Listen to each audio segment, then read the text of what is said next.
back again. We're still talking about this fellow named Umar. We're still moving and trying to unpack the Jerusalem thesis, or whatever name you want to call it. We've listened to Paul. We've also listened to Mel. Now we want to go and listen to Joe. Joe is another one that has really helped us understand the Jewish antecedents to what then later became Islam. And Joe, because of his Jewish background, brings a whole different narrative that none of us, at least I've not heard it before. And most of what you have seen so far on my Fandom Films has not really dealt with this side, this category. Glimpses. This glimpses. There's Joe already. He's there. He doesn't show his face. You're not going to see who he is. I'm not going to say too much about him. Although I will say Joe has a great YouTube site. It's called Red Judaism. If you look at the comments below, the whole box, the description box, we're going to put his YouTube URL there, so you can go look and see what he's doing, because he comes from a completely different tangent, a completely different historical background, the Jewish background, which we really haven't said much about. And we need to hear that side of it. So Joe, you're there. I heard you come in just a little bit. God bless you for joining us. Thanks for coming on board. Go ahead. And what I would like you to do, Joe, is to give us a whole nother narrative. Show us what we are missing, what we haven't found so far. Because one of the things we have said, and one of the things I will always keep reminding people, anybody who comes on my show, I don't want you to just repeat what's in the 9th and 10th century traditions, the standard Islamic narrative. I don't care about that anymore. I want to see how Islam began from the 7th century. But in order to understand the 7th century, we're going to have to go even before that. And you have a great background, your Jewish background, because of the fact you're reading in that area. You understand it. You understand the whole paradigm, the whole Sadducee paradigm. I want you to help us, walk us through and show us what we're missing, so that we can get a better knowledge of what then became Islam after the 7th century. Over to you, Joe. Thank you, Jay. Thanks for the introduction. So I think probably it'd be a good idea for people to go away and get a cup of tea, come back and sit down and have a listen. I'm going to tell you a story. It's a Jewish history, something which was happening in the 7th century. Let's just explore the Jewish story. And while we're exploring the Jewish story, I think you're going to find a lot of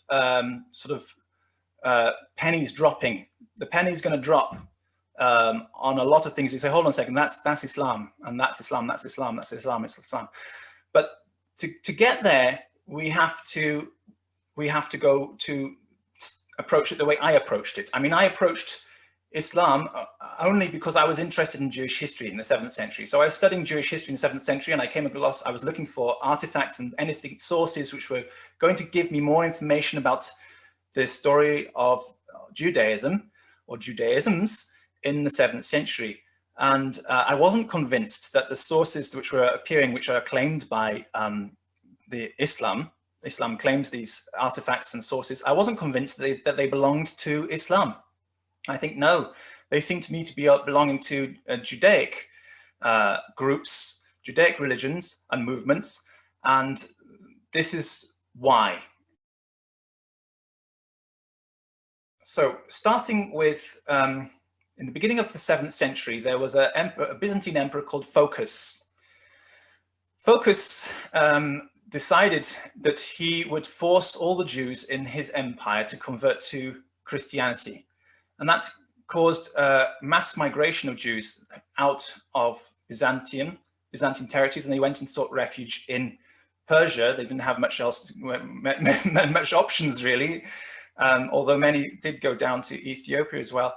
But it was basically Persia or nowhere else, really. Very interesting groups of Jews also who were worshipping in synagogues which were built just in the 6th century. For example, Beit Alpha Synagogue, which is a Messianic Jewish synagogue, or Messianic Hebrew synagogue, we can at least call it. And these Messianic Hebrew synagogues had been existing. I mean, there's one in Tiberias, there's one in Beit Shearim, and there's this one in Beit Alpha, which was built in the 6th century. And these Messianic Hebrews were praying in synagogues. They were using Jewish practices, but their synagogues have decorations with images of the Messiah in them. Quite different from Christian churches, but they were forced to convert to Christianity or leave. And so they left and they went to Persia. Now, about the same time in Persia, we have an emperor, Khosrau II. Khosrau II has a disagreement with the leader of the Jews in the Persian Empire and has him executed. And in his place, he appoints somebody called Nehemiah ben Hushiel. Now, the exilarch, just so you don't, in case you know, the exilarch of the Jews means the leader of the Jews in exile. That's called the exilarch. And he lived in Persia, but he gets executed by Khosrau II and is replaced by Nehemiah ben Hushiel, who is a Sadducee Karaite. It's a kind of Jewish movement, but they are very different from what you know as Orthodox Jews or even Reform Jews. It's a completely different movement. You see, Reform Judaism and Orthodox Judaism is based on the Mishnah, which means the sort of cultural context of how we understand the Torah. For example, the Mishnah tells us that we have one man, one woman in a marriage. Marriage is one man, one woman. That's a marriage, and the Mishnah tells us this. If you were to read the Bible without the Mishnah, I'm talking about the Old Testament, not the New Testament. If you read the Tanakh without the Mishnah, you'd think that it was permissible to have as many wives as you like. But Mishnah says, no, that's not how it is. We interpret things differently. Mishnah also, for example, makes it clear that, yes, you can do things like taking your sheep out of a ditch on Shabbat, whereas a straightforward, simple, literal reading of the Tanakh would give you the impression that was impossible to do. So Mishnah gives sort of, what we can say, gives the kindness, the kinder side of Judaism, which people are generally unaware of because they only read the Bible without the Mishnah, and they think that Judaism must be a very harsh religion from the Old Testament, so they don't have a correct understanding of Judaism, which is much more gentle. Joe, could we say then that these Sadducees are really they're the radical? They're the radical. They are Jews. radical. They're radical, literal Old Testament text. No, neither add to nor take away any of the words of the Old Testament text, but that they don't have any there's no gentle interpretation of it. It's what it says, that's what you do. It says, go and kill all the Canaanites, burn down all their cities, burn the trees, kill the children, kill the animals. That's what you do. There's no... These are the literalists, is what you're saying. Very literal, yes, the literalists. So the Sadducees and the Karaites are literalists. They're literalists. And that's why in modern Judaism, we don't consider them to be Jews, but they are a Judaic movement. Anyway, the point is Nehemiah ben Hushiel gets appointed as the leader of the Jews, which you can imagine is a bit of a problem in the Persian Empire. So what happens in 610? On the 3rd of March in the year 610 AD at 7:30 p.m., there was an interesting event which can be interpreted by the Persian sort of astrologers as a good omen for war, time for Sasan to go to war. And because they were pagans, you have to understand, they took signs from the stars like that. So what we see here is a picture of what this is generated from a computer program of what the moon looked like. There's a thin crescent of a moon you can see coming along here. This is the thin crescent of the moon. You could see this at 7:30 p.m. from Kufa. If you were looking, I believe if you're looking towards the west from Kufa, you would see this thin crescent of the moon. And what happened was this little white dot here, this is the planet Mars, which was behind the moon. And the new moon is, although it looks like there's nothing there, it's actually a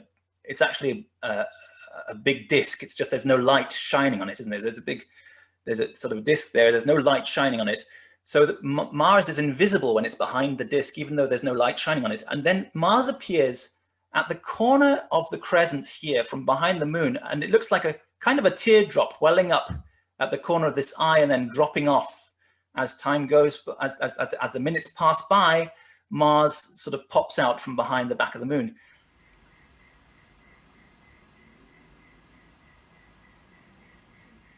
And that is interpreted as Mars coming from Sasan. Sasanian Aram, their symbol was the crescent moon. So Mars is the symbol of war. So war comes from the crescent moon. It's like, oh, it's a good omen. It's a good time to go to war. So they took that as a good omen, I'm suggesting. And this, I think, is important for later, because I think the Arabs interpreted this as the moon splitting. It looks like a little piece of the moon dropping off because they didn't understand it. But actually, what was actually happening is that the planet Mars was emerging from behind the crescent moon. It's called an occultation or a deoccultation of Mars. Occultation means hiding. So there was a deoccultation of Mars from behind the crescent moon at 7:30 p.m. on the 3rd of March in 610 AD. And you can all go and check that up if you, in your own software, if you have some retrocalculation software for looking at the stars and things like that. And so that was an interesting event. What happens after that is indeed Sasan does go to war. They go to war against Phocis. And they use this Nehemiah ben Hushiel, who was the new leader, this Sadducee leader of the Jews who replaced the Exilarch, to lead the army of Jews who they used as basically their footmen, sort of like a vanguard, expendable forces to go ahead of the Persians and conquer the Romans. So they sort of used this as cannon fodder, if you like. So they sent the Jews in, and under Nehemiah ben Hushiel, though, it was actually quite a bloody conquest. They fought like mad. They fought for their lives, but they also fought for their land, because they were invading Jerusalem. They were invading the Holy Land. And you have to understand, it doesn't matter what kind of sect of Jews you are, whether you're Karaite Jews or Sadducee Jews or regular Jews, the Holy Land is the Holy Land. It's our land. So they were fighting for their land, and they went in there, and it was a massacre. They killed, I don't know how many, tens of thousands of Christians were killed, and they actually conquered the Holy Land for Khosrau II. And so that's what happened. So there you see a map of how the Persians expanded into the Byzantine territory and conquered the Holy Land. So Nehemiah ben Hushiel and his followers were very happy at this point. They had taken over the Holy Land.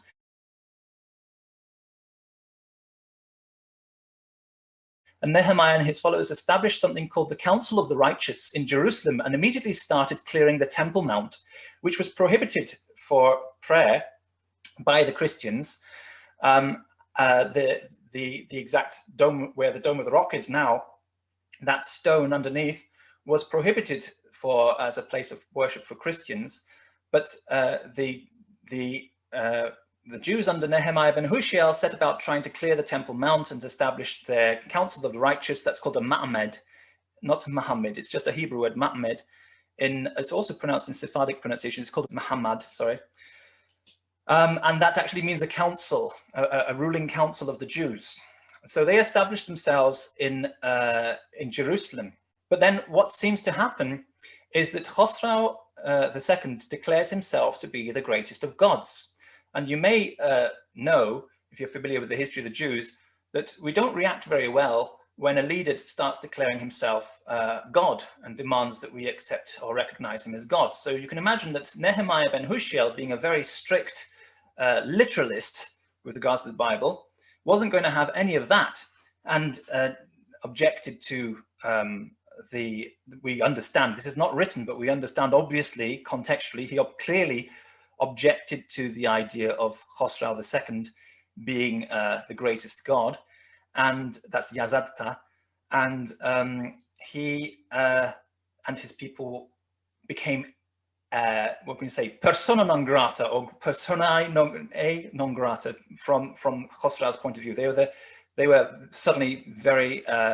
He wanted to get rid of them, so he exiled them from the Holy Land, from the Temple Mount, and the Holy Land as a whole. And the Jews were exiled, and they went, and they, according to Sabios, they went and barricaded themselves up in Edessa. And that was around the year, probably around the year 617, 618. They went and barricaded themselves up in Edessa. So I've just described to you the story of what was happening in the West. So there was a successful conquest of the Holy Land, followed by an exile just a few years later, and the Jews had to get out and barricade themselves up in Edessa.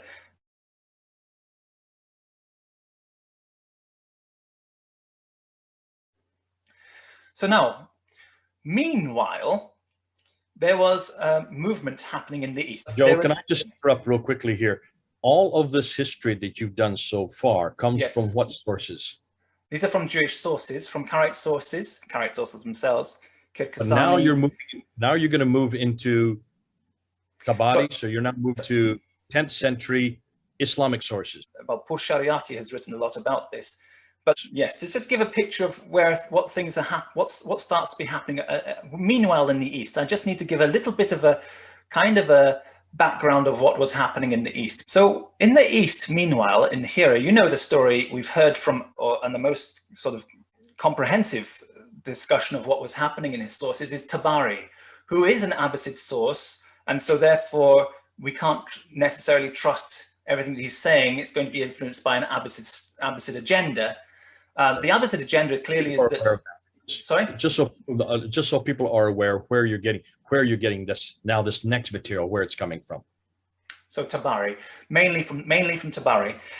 And the Abbasid agenda, of course, is that Islam began miraculously with a prophet and miraculous conquests. They play down a lot something which is discussed in Tabari called the Battle of the Kar. It's almost invisible in the Islamic histories. Everything else is much more important than this.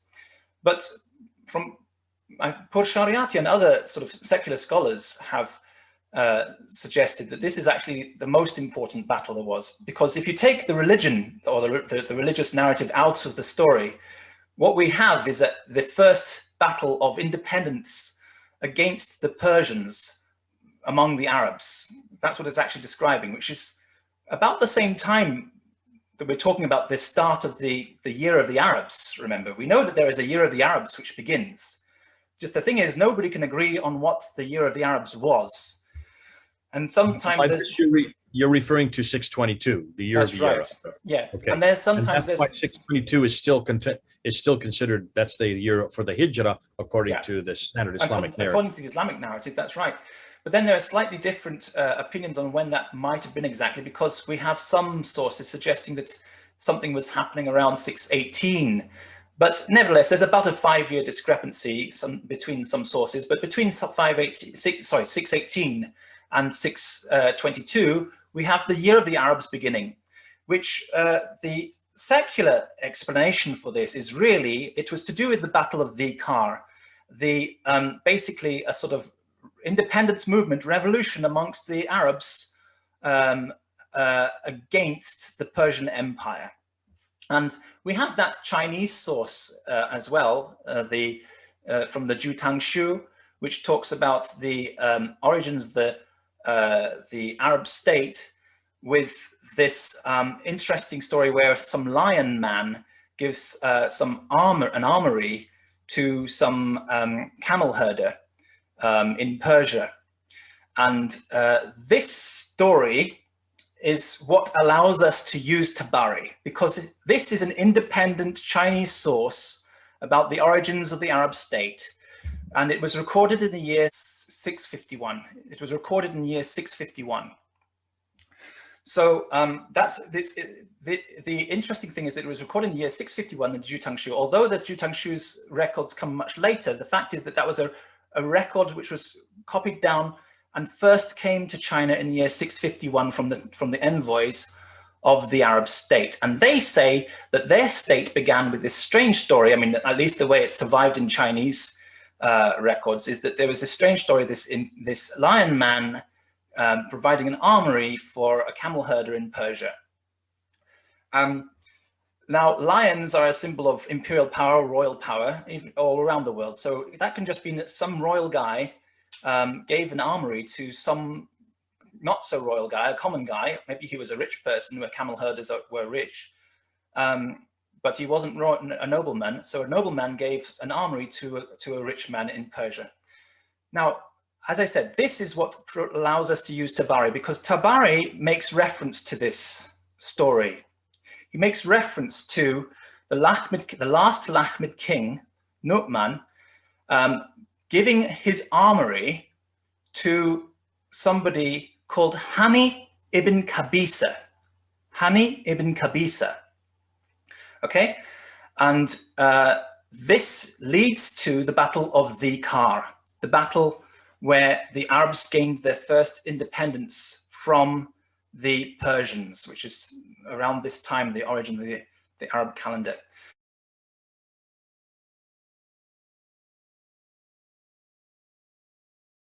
So what happens is that Hani ibn Qabisa inherits this armory from the last Lakhmid king.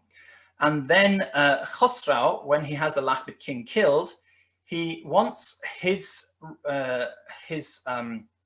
governor, Khosrau wants his governor in Hira to go and find out what happened to this armory and get it back. The governor in Hira, you know his name, Iyas ibn Qabisa. It's quite interesting that they're both called Ibn Qabisa, but they're on opposite sides. That's very interesting. Now, Iyas ibn Qabisa in Tabari is not given a genealogy. They just call him Altai, which could just be, if Tabari is using Aramaic sources or Persian sources, he could just simply be translating the Persian word Tazig into Arabic as Altai, or he could be translating the Aramaic word Tayaya into Arabic as Altai, and he's not giving a genealogy for him. Now we know that these words, Tazig in Persian just means basically Arabs, and Tayaya in Aramaic just means basically Arabs. So essentially it could have just said Iyas the Arab. So Iyas ibn Qabisa the Arab, and that's being translated as Iyas ibn Qabisa Altai. They don't give any more genealogy for him, and that's typical in Arabic sources. When they have a bad guy, they don't like to give him any genealogy, because it's like they're saying this is a guy who has no family history. They don't want to acknowledge his family. They don't want to insult his family by making reference to him as a bad guy, so they don't give a genealogy often for the bad guys. Meanwhile, Hani ibn Qabisa has a massive genealogy. It's huge. It goes on for name upon name upon name upon name. So Hani has a great genealogy, but Iyas doesn't. Iyas is the bad guy because he's the governor of Hira working for Khosrau, while Hani ibn Qabisa is the one who receives the armory from the Lakhmid king. And when Iyas contacts or sends a message somehow to Hani saying, hand over the armory, Hani says no.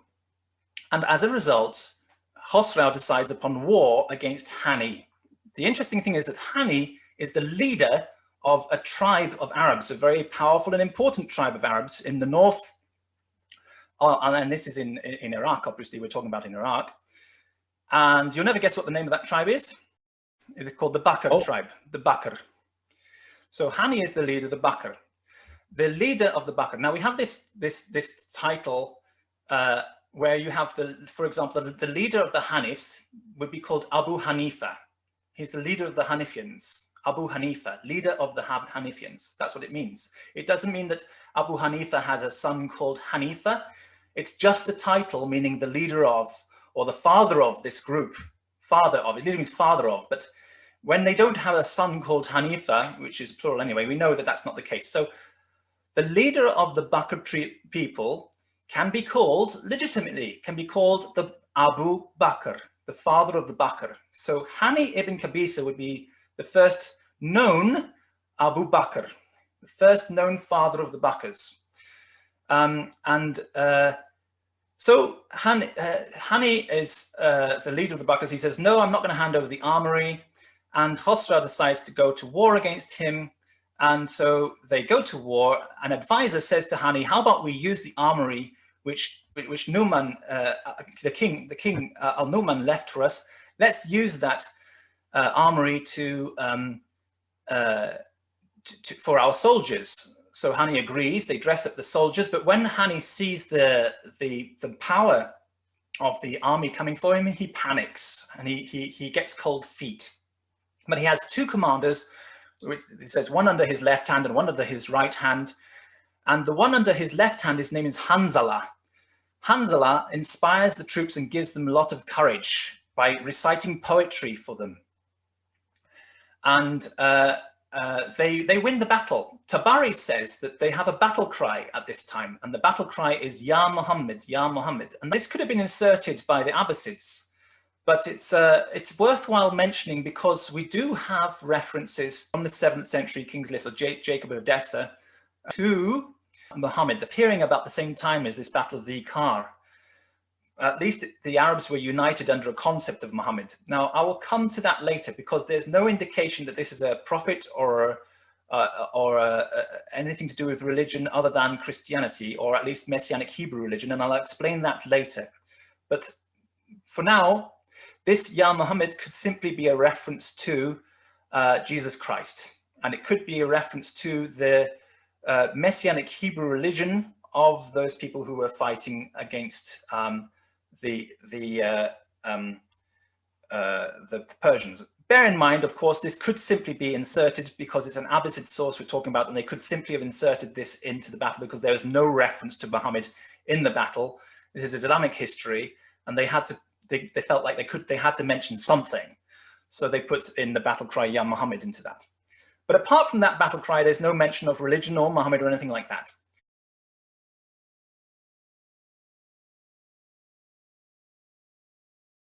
But what we know is that Hanzala becomes the next leader after Hani. So Hani ibn Qabisa very quickly is replaced by Hanzala, who becomes the next Abu Bakr. And that is the origin of the independent Arab state, which we call Tajikistan. And I have a picture of Tajikistan, just to remind us what we're talking about when we're talking about Tajikistan. So there we have the origin of the first independent Arab state in Mesopotamia. There it is, it's called Tajikistan, and that's the one that Sebios refers to. So the Arabs gained their independence from Persia at the Battle of the Kar under the leadership of Hani ibn Qabisa, followed by Hanzala. They were both leaders of the Bakr tribe. And that's the origins of the independent Arab state, which explains why we have a reference to an Arab king called Abu Bakr in a 7th century source, who doesn't last long. But the thing is, which Abu Bakr? We don't know, because any leader of the Bakr tribe could have been the Abu Bakr. It's not necessary to go to Islamic sources and say that there was a person called Abu Bakr who existed. There were plenty of people called Abu Bakr who could have existed. Anybody who was leading the Bakr tribe, or perhaps even any leader of Tajikistan at that time, could be called an Abu Bakr, since the Bakr were the leading Arab tribe which led the Arabs to independence from Persia. So this is nothing more than a title, is what you're saying. It's nothing more than a title for a king of the Bakr tribe, and this has got nothing to do with religion so far. That's what was happening in the East. Meanwhile, the Jews of Jerusalem had been evicted and had gone and sort of garrisoned themselves up in Edessa, which is up here. In southern Turkey. In southern Turkey.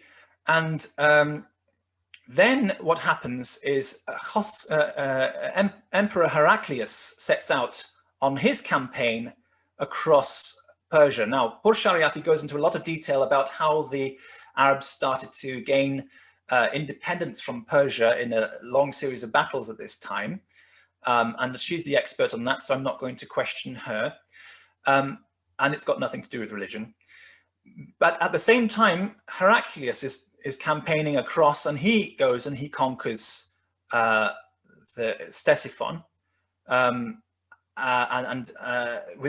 actually what happens is Khosrau's son, who is actually a monophysite Christian, has a revolution against Khosrau. Probably he has some support or some kind of special groups, money, I don't know, some kind of support sent to him from Heraclius. And Heraclius has a revolution against Khosrau. Khosrau is overthrown. Kavod, the son of Khosrau, is called Kavod. He establishes himself on the throne and immediately surrenders to Heraclius. So Heraclius, for a short time, becomes Shahanshah, King of Kings, of the Persian and Byzantine Empire, but it's just for a matter of months. But he rules the entire Persian and Byzantine Empire. But he allows, he drops that title and he allows Kavod to be the ruler of Persia under certain terms of surrender. So well, can we get dates here? What dates are we looking at right now? Heraclius dates are what? First of all, Heraclius dates coming in and destroying Persia is what date? 628.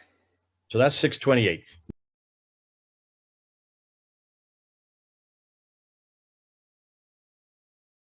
So, so here we go. There we have it, Tajikistan. Now, interestingly, what happens next in the same area, the next ruler we know of in that area of Tajikistan, who happens to be based in Nisibis, Nusaybin, which I've talked about with Jay before in my previous videos, which is about here, where I'm pointing on the map right now, Nusaybin. The next ruler of this area is called Hormizd VI, and he mints coins.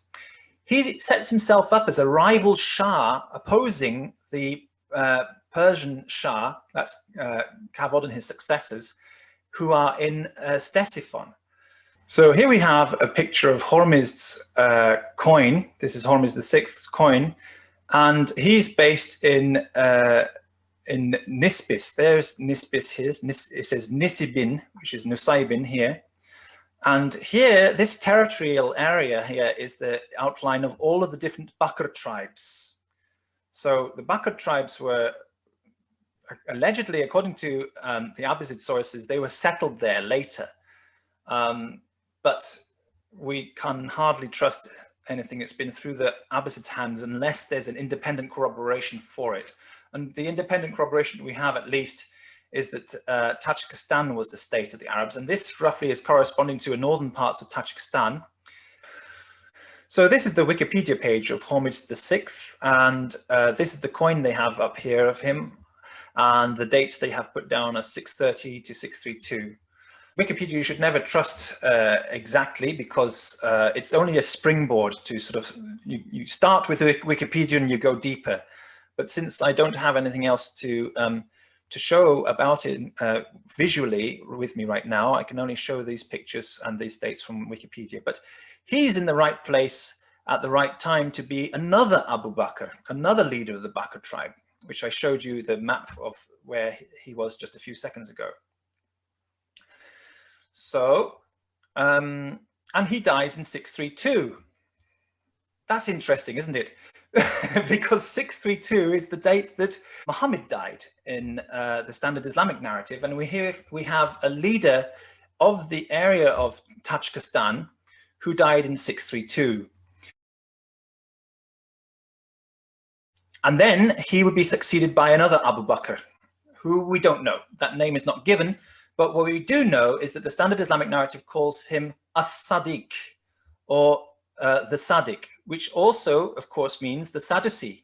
So that Abu Bakr is the last of a series of Abu Bakr. So we had Hani ibn Qabisa, then we had Hanzala, then we had this Hormizd person, and then we have a gap from the year 632. We don't know until 634. We don't know, but that would be the years that the standard Islamic narrative give for their Abu Bakr, who is called the Sadducee.